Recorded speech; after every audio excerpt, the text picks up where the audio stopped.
Hello दोस्तों, स्वागत है आपका ऑनलाइन जीके मंच यूट्यूब चैनल पर।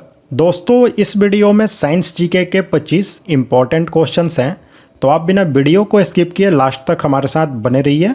और साथ ही में दोस्तों, अगर आप जीके का और भी वीडियो देखना चाहते हैं तो उसका लिंक हमने आपको डिस्क्रिप्शन बॉक्स में और आई बटन में दिया है, तो वहाँ से जा कर के आप उन्हें देख सकते हैं। तो चलिए शुरू करते हैं आज का वीडियो। पहला सवाल है, मानव शरीर में अधिकतम मात्रा में पाया जाने वाला तत्व इनमें से कौन सा है? तो राइट आंसर है ऑप्शन डी, कैल्शियम जो है इनमें से सबसे ज़्यादा हमारे शरीर में पाया जाता है। कैल्शियम जो है वह 1.4% जो है हमारे शरीर में पाया जाता है। लेकिन अगर सवाल आए कि सबसे ज़्यादा कौन सा तत्व हमारे शरीर में पाया जाता है, तो वह तत्व है ऑक्सीजन। वह 65% मात्रा में पाया जाता है। ठीक है, अगला सवाल देखें। भारत इलेक्ट्रॉनिक्स लिमिटेड इसरो के सहयोग से क्या बनाता है इनमें से? तो राइट आंसर है ऑप्शन बी, गैलियम आर्सेनाइड जो सौर सेल है वही भारत इलेक्ट्रॉनिक्स लिमिटेड जो है इसरो के सहयोग से बनाता है। अब ये जो गैलियम आर्सेनाइड सेल होता है इसका उपयोग कहाँ पर होता है? तो इसका उपयोग होता है अंतरिक्ष में जो सैटेलाइट होते हैं उनको ऊर्जा देने के लिए। ठीक है, अगला सवाल देखते हैं। एस्पिरिन कहाँ से मिलती है? तो राइट आंसर है ऑप्शन सी, एस्पिरिन जो है वह एक पेड़ के लैटेक्स यानी कि दूध से मिलती है। और यह जो एस्पिरिन है इसका उपयोग एंटीपायरेटिक दवा यानी कि बुखार के दवा के रूप में और दर्द निवारक दवा के रूप में किया जाता है। और यह जो एस्पिरिन है इसे सैलिसिलिक एसिड के नाम से भी जानते हैं। अगला सवाल देखें। केल्विन मान से मानव शरीर का सामान्य ताप है कितना होता है? तो right answer option D, 310 kelvin होता है। और अगर मानव शरीर का तापमान फ़ारेनहाइट में पूछे तो वह 98.4 फ़ारेनहाइट होता है। ठीक है, और डिग्री सेल्सियस में 36.9 डिग्री सेल्सियस यानी कि लगभग 37 डिग्री सेल्सियस होता है। ठीक है, अगला सवाल देखें। वाटर जेट तकनीक का उपयोग कहाँ किया जाता है? तो राइट आंसर है ऑप्शन बी, खदानों के वेधन में। सबसे पहले आप जानें कि ये एक वाटर जेट तकनीक है, यह क्या होती है? तो वाटर जेट तकनीक में पतली पाइप के द्वारा पानी की जो धार है वह काफ़ी तेज़ गति से छोड़ा जाता है और इसका उपयोग किया जाता है खदानों को काटने के लिए। ठीक है, अगला सवाल देखते हैं दोस्तों। कौन सा एंजाइम प्रोटीनों को एमिनो अम्लों में विघटित करता है? तो राइट आंसर है ऑप्शन है पेप्सिन एंजाइम जो होता है वह प्रोटीन को एमिनो अम्ल में विघटित कर देता है। यह जो पेप्सिन एंजाइम है यह हमारे अमाशय के द्वारा स्रावित किया जाता है। यह क्या करता है कि प्रोटीन को पहले छोटे छोटे पॉलीपेप्टाइड में और उसका जो घटक होता है प्रोटीन का एमिनो अम्ल उनमें तोड़ देता है। अगला सवाल देखें। रडार उपयोग में आता है। तो रडार जो है इसका पूरा अर्थ आप जान लें कि इसका पूरा अर्थ होता है रेडियो डिटेक्शन एंड रेंजिंग। ठीक है, और इसका उपयोग किया जाता है रेडियो तरंगों के द्वारा वस्तुओं की स्थिति ज्ञात करने में, यानी कि उनकी स्थिति, ऊंचाई, दिशा और गति, इन सब का पता हम लगा सकते हैं रडार के माध्यम से। अगला सवाल देखते हैं दोस्तों। बीट किसका छोटा रूप है? तो राइट आंसर है ऑप्शन सी, बाइनरी डिजिट जो है इसका छोटा रूप होता है बीट। यह जो बीट होता है यह कंप्यूटर मेमोरी की सबसे छोटी इकाई होती है। और सवाल यह भी पूछा जाता है कि यह बाइनरी डिजिट क्या होता है? तो बाइनरी डिजिट 0 और 1 का इसमें प्रयोग होता है। ठीक है, अगला सवाल देखते हैं। लीची किस प्रकार का फल है?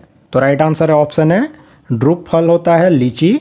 अब समझे कि यह ड्रूप फल क्या होता है।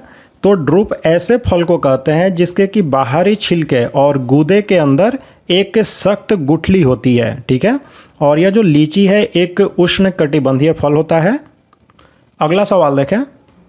निम्न में से किस अम्ल में ऑक्सीजन नहीं है? तो राइट आंसर है ऑप्शन सी, हाइड्रोक्लोरिक एसिड जो होता है इसमें ऑक्सीजन नहीं होता है। यह जो हाइड्रोक्लोरिक अम्ल होता है यह हाइड्रोजन और क्लोरीन के मिलने से बनता है। ठीक है, इसमें ऑक्सीजन नहीं होता है। और यह जो हाइड्रोक्लोरिक अम्ल है इसे नमक का अम्ल के नाम से भी यह जाना जाता है।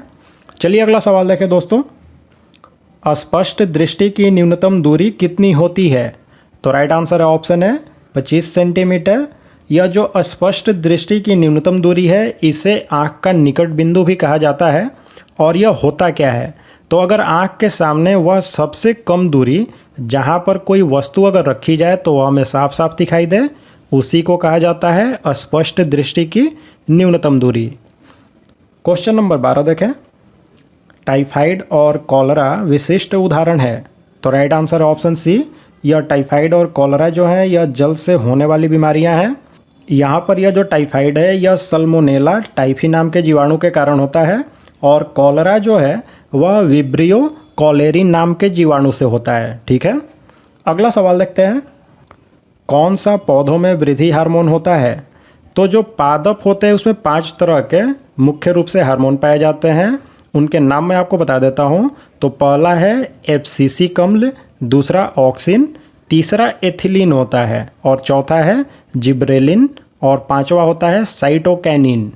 तो यहाँ पर पूछ रहा है कि इनमें से कौन सा जो है पौधों में वृद्धि हार्मोन है, तो यह जो साइटोकाइनिन है यही पौधों में वृद्धि हार्मोन होता है। तो राइट आंसर ऑप्शन डी हो जाएगा। अगला सवाल देखें। खाना बनाने में प्रयोग में आने वाली प्रमुख गैस कौन सी है, तो right answer option C. Methane gas जो है यह बायोगैस और गोबर गैस जो है जो कि खाना बनाने में इस्तेमाल होता है, इसकी मुख्य घटक होती है यह मीथेन गैस। और यह जो मीथेन गैस है यह एक तरह की रंगहीन, गंधहीन और स्वादहीन गैस होती है। और मीथेन गैस को मार्स गैस भी कहते हैं। ऐसा इसलिए कहते हैं कि यह जो मीथेन गैस है यह ज़्यादातर दलदली क्षेत्रों में पाई जाती है, इसके कारण इसे मार्स गैस भी कहते हैं। अगला सवाल देखें।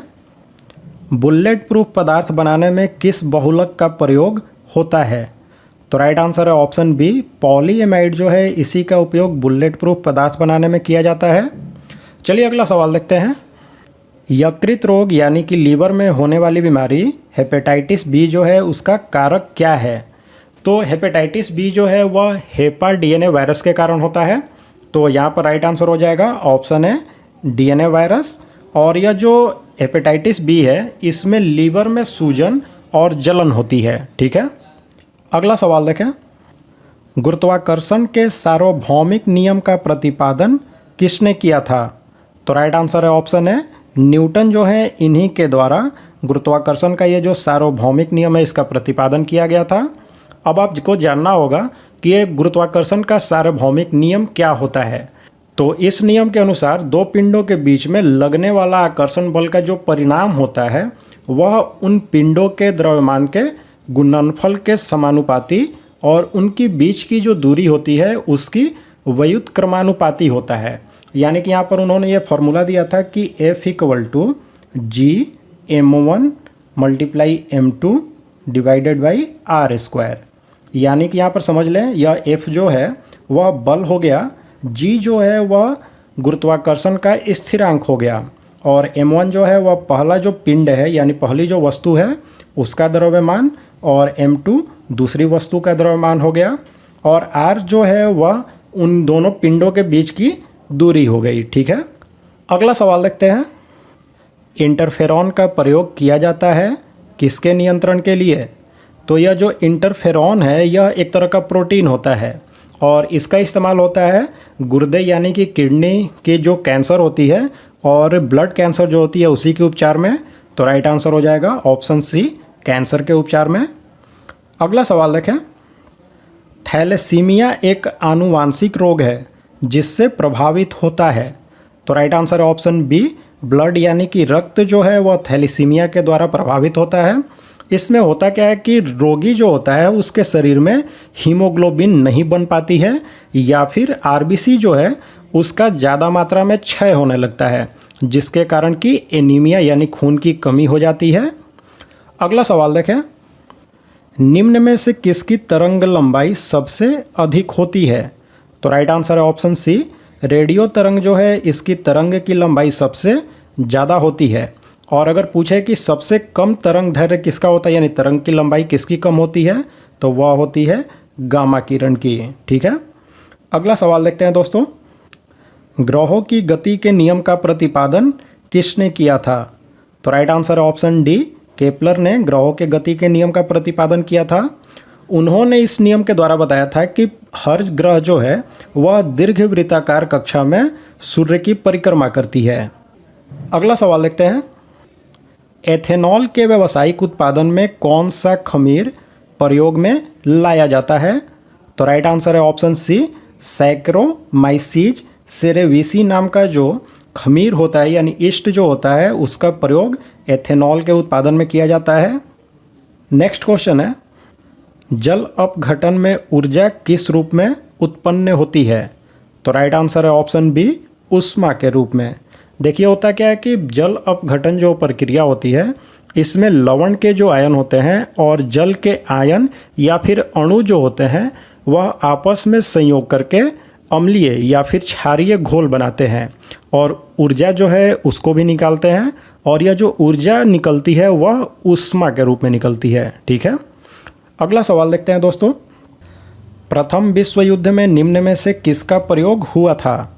तो राइट आंसर है ऑप्शन है, मस्टर्ड गैस जो है इसका प्रयोग प्रथम विश्व युद्ध में 1917 ईस्वी में जर्मनी की जो सेना है उसने ब्रिटिश सैनिकों के खिलाफ किया था। और यह जो मस्टर्ड गैस है एक तरह की जहरीली गैस है और इसका प्रयोग रासायनिक हथियार के रूप में किया जाता है। तो दोस्तों ये थे साइंस जीके के 25 इंपॉर्टेंट क्वेश्चंस। तो अब आप लाइक और कमेंट करके हमें बताएं कि आपको ये वीडियो कैसा लगा और इसी तरह का वीडियो अगर आप और देखना चाहते हैं तो इसके लिए आप हमारे चैनल को सब्सक्राइब करें और बेल बटन का आइकन भी प्रेस कर दें, जिससे कोई भी आने वाली जो वीडियो है वो आपसे मिस नहीं होगी और इसकी जानकारी आपको नोटिफिकेशन से मिलती रहेगी। तो चलिए मिलते हैं सामान्य ज्ञान के एक और नए वीडियो के साथ।